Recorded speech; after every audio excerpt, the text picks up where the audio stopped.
Hello guys, आप सभी का फिर से स्वागत है मेरी क्लास में। आज हम पढ़ेंगे कि 90 डिग्री से बड़े कोणों के त्रिकोणमितीय अनुपातों का मान किस प्रकार ज्ञात किया जाता है। उससे पहले मैं चाहूंगा कि आप मेरे चैनल दिविकास पल्लीवाल को जरूर सब्सक्राइब करें। जिन लोगों ने अभी तक मेरी पिछली वीडियोस नहीं देखी है वे प्लीज उनको जाकर देखिए। मुझे आपका फीडबैक अपने कमेंट में दीजिए और वीडियो को लाइक एंड शेयर जरूर कीजिए। तो आगे बढ़ते हैं। आज हम ये 5 क्वेश्चंस करेंगे क्लास में, जिनमें कि आप देख सकते हैं सभी कोण 90 डिग्री से बड़े हैं। 1110 डिग्री, 780 डिग्री, 1290 डिग्री, 915 डिग्री और मैंने 3 कोण लिए हैं, तो वो सब 90 डिग्री से बड़े कोण हैं।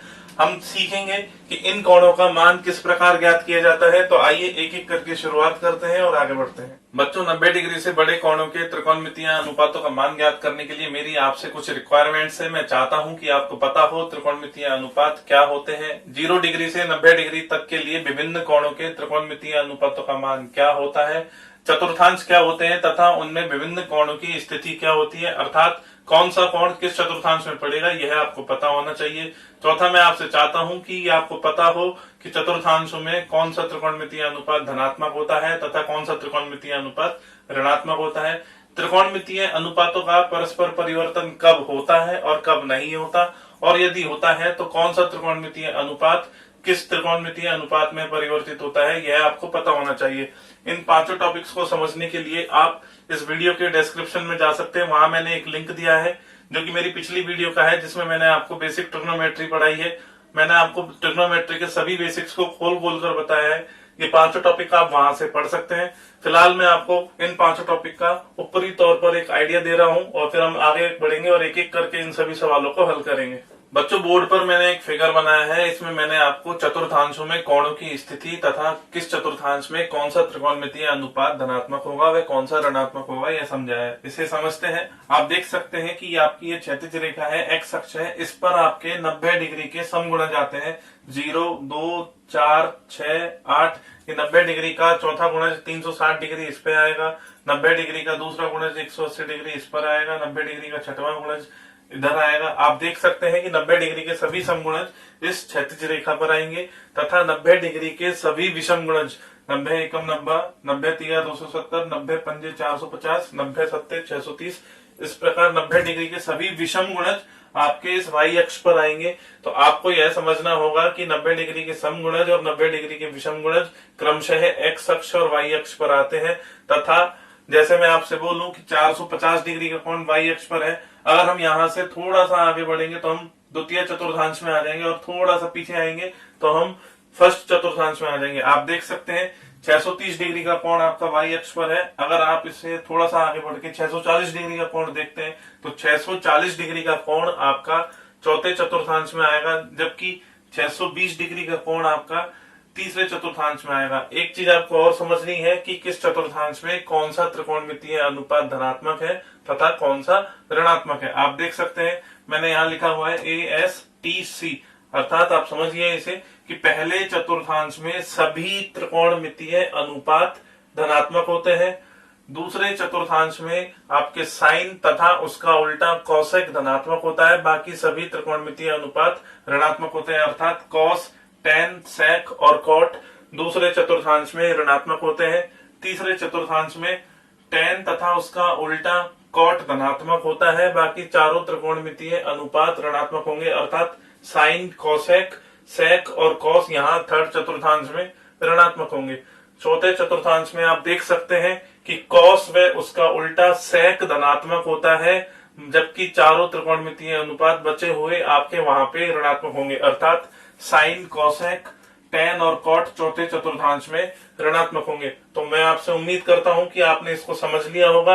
यदि आप इसको डिटेल से समझना चाहते हैं तो आप डिस्क्रिप्शन में जाकर लिंक पर क्लिक कीजिए और उस वीडियो को देखिए। वहां मैंने इन सभी चीजों को डिटेल से समझाया है। एक बात और मैं आपको यहाँ बता दूं कि आपको पता होना चाहिए कि जैसे टुकड़े हमें करने हैं तो हमें टुकड़े किस प्रकार करने होते हैं। हम टुकड़े करेंगे 90 डिग्री के समगुणज प्लस माइनस थीटा या 90 डिग्री के विषम गुणज प्लस माइनस थीटा। यदि हम जैसे किसी भी कोण के टुकड़े 90 डिग्री के समगुणज प्लस माइनस थीटा के रूप में करेंगे तो 90 डिग्री के समगुणज आपके एक्स अक्ष पर आते हैं।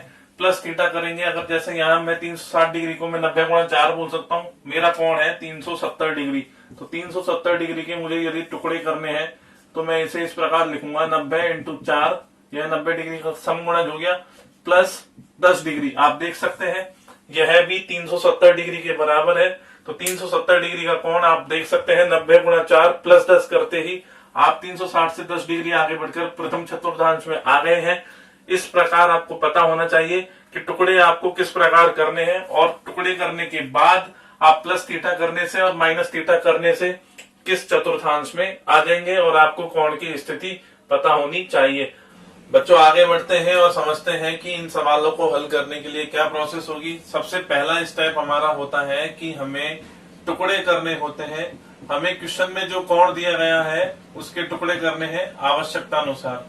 उसके बाद यदि हम टुकड़े कर चुके हैं तो हमें देखना होता है कि टुकड़े के अनुसार हमारा जो क्वेश्चन का त्रिकोणमितीय अनुपात है, टुकड़े के अनुसार क्वेश्चन का त्रिकोणमितीय अनुपात किस चतुर्थांश में आएगा, किस चतुर्थांश में आएगा। आपको यह इसलिए देखना होता है कि आपको पता करना होता है कि उस चतुर्थांश में हमारे त्रिकोणमितीय अनुपात का मान धनात्मक होता है या ऋणात्मक होता है।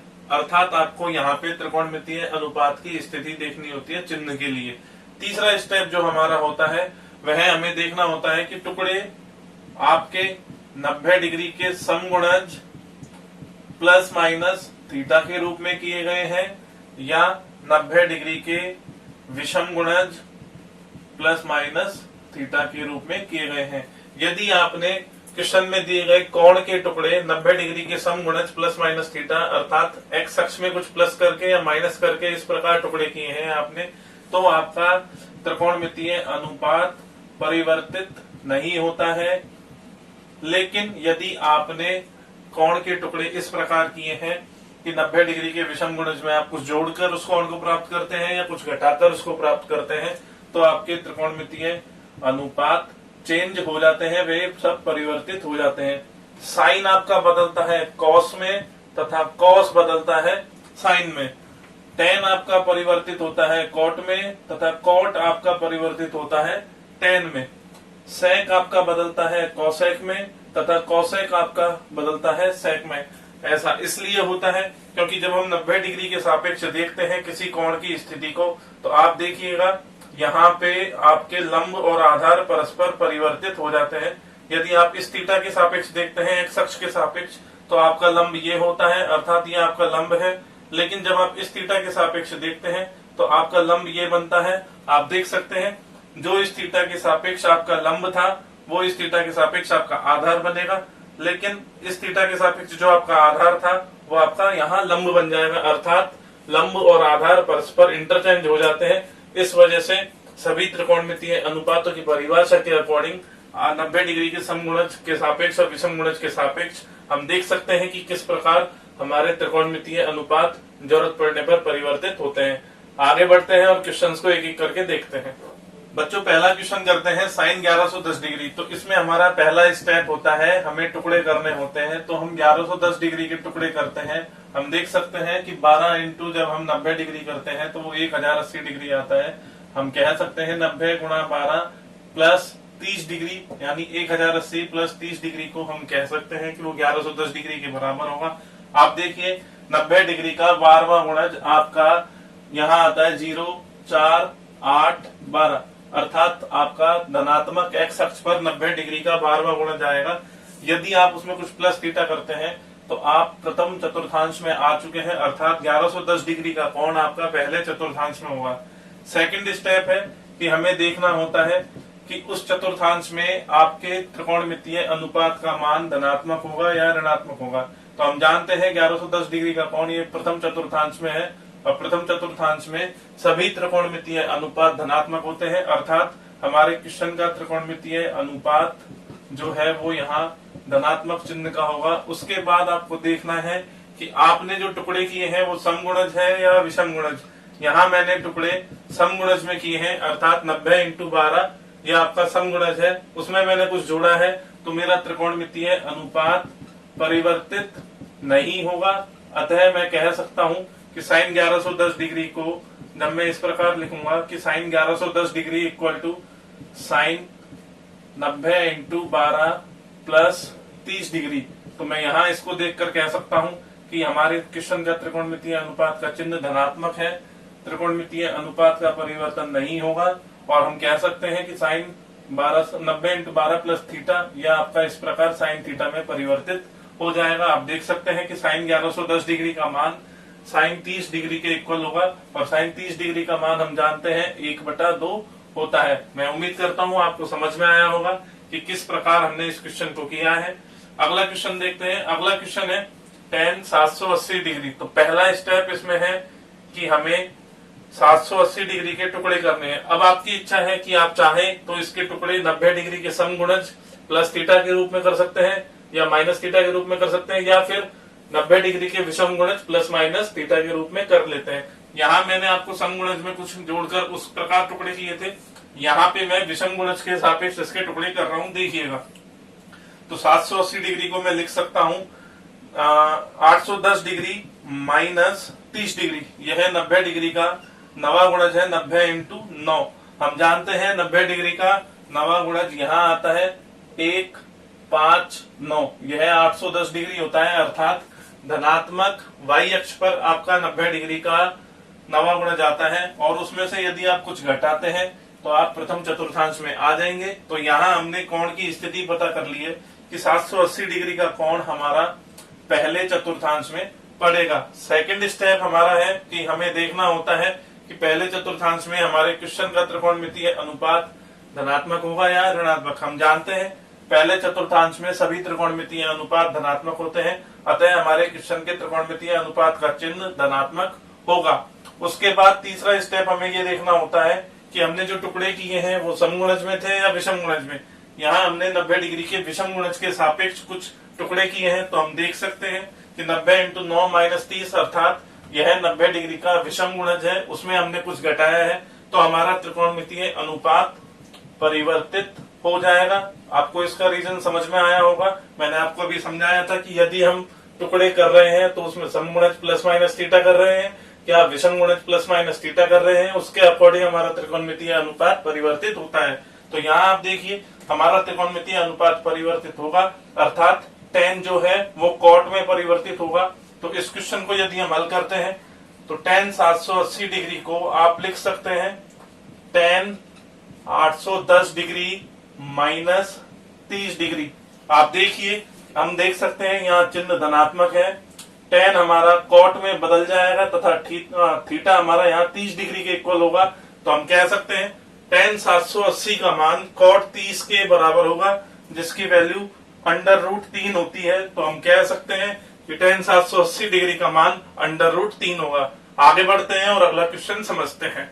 बच्चों तीसरा क्वेश्चन करते हैं cot 1290 डिग्री। तो हमारा पहला स्टेप होता है कि हमें कोण के टुकड़े करने होते हैं और हमें कोण की स्थिति पता करनी होती है। तो 1290 डिग्री को मैं लिख सकता हूँ 1260 डिग्री प्लस 30 डिग्री या 1350 डिग्री माइनस 60 डिग्री। अगर आप टुकड़े इस प्रकार करते हैं तो यह देखेंगे आप कि यह 90 डिग्री का समगुणज है, तथा यदि आप टुकड़े इस प्रकार कर रहे हैं तो आप देखेंगे कि 1350 90 डिग्री का विषम गुणज है। अगर आप टुकड़े इसके सापेक्ष करेंगे तो आगे हम थर्ड स्टेप में देखेंगे कि हमारा त्रिकोणमितीय अनुपात परिवर्तित नहीं होगा, अर्थात cot में ही रहेगा।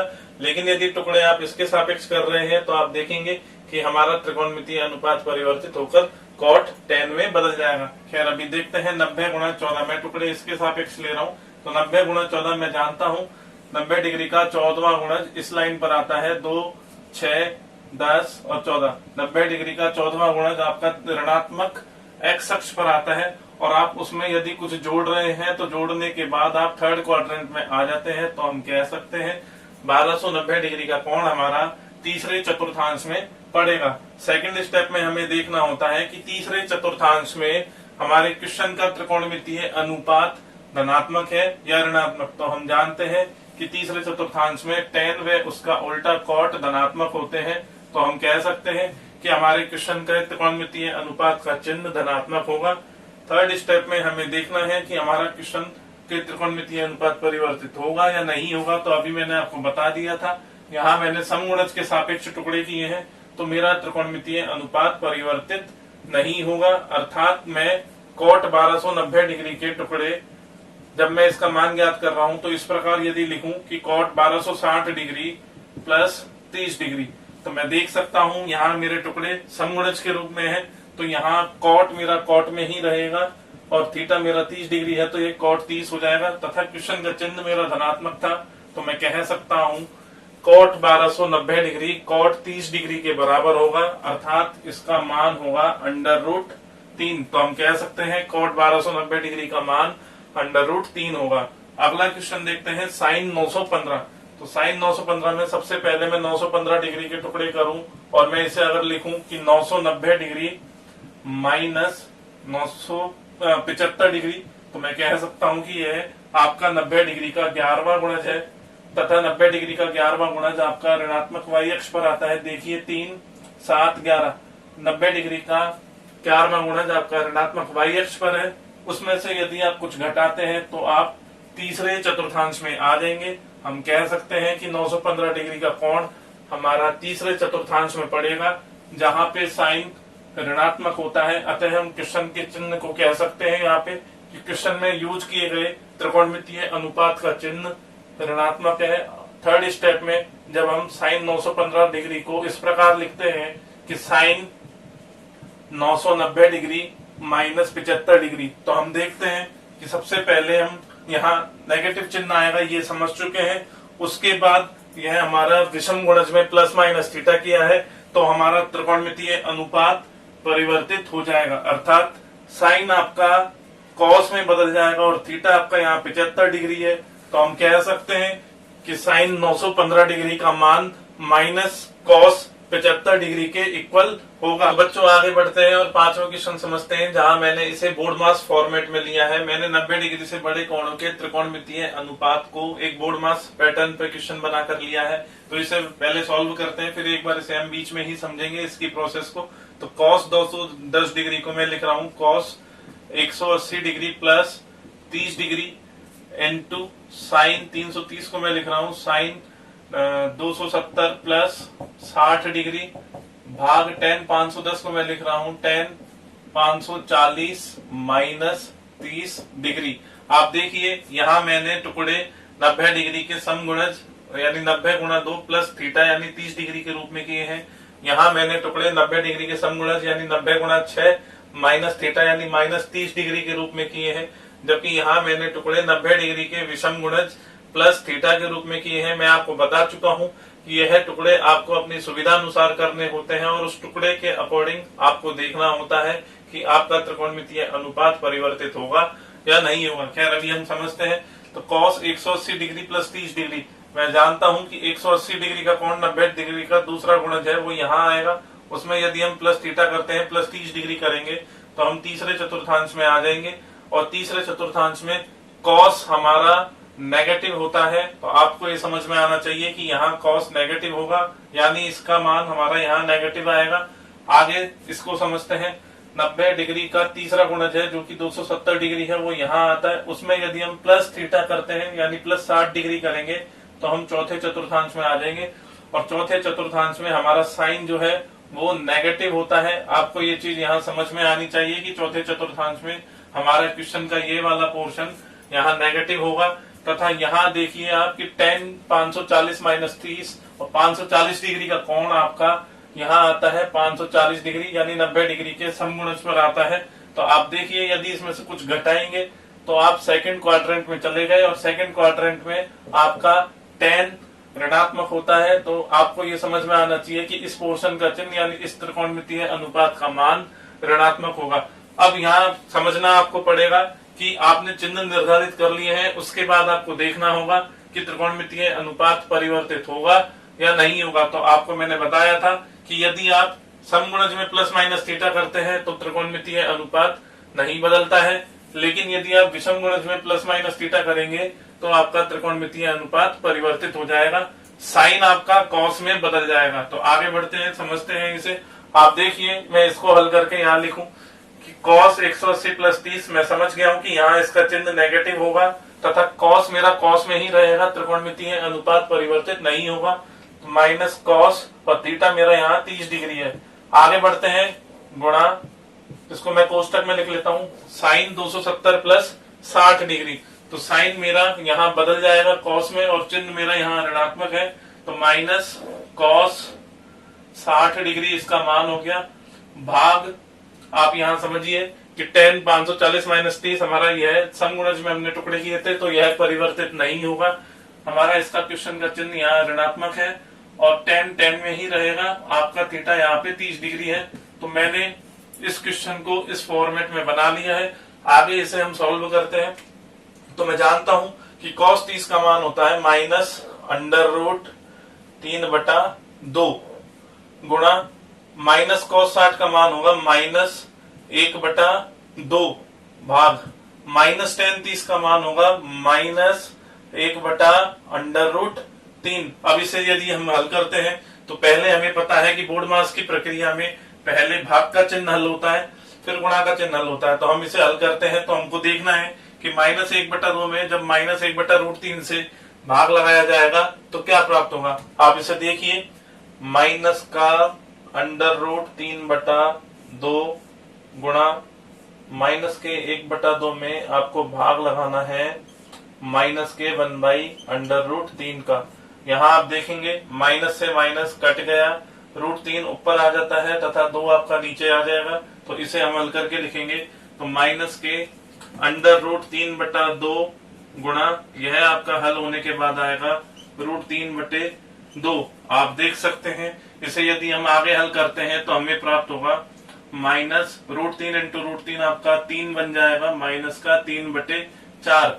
तो हम कह सकते हैं इस क्वेश्चन का आंसर हमारा माइनस 3/4 होगा। मैं उम्मीद करता हूं आपको समझ में आया होगा कि 90 डिग्री से बड़े कोणों के त्रिकोणमितीय अनुपातों का मान किस प्रकार ज्ञात किया जाता है। अगर आपको इसको समझने में कहीं भी दिक्कत आई हो कि मैंने कोणों के टुकड़े किस प्रकार किए हैं, कोणों की चतुर्थांश में स्थिति क्या होती है, तो प्लीज आप डिस्क्रिप्शन में जाके लिंक पर क्लिक कीजिए और उस वीडियो को पूरा अवश्य देखिए।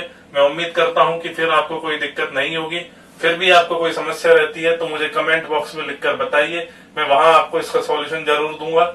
आगे बने रहिए मेरे साथ। अगली वीडियो के लिए थैंक यू।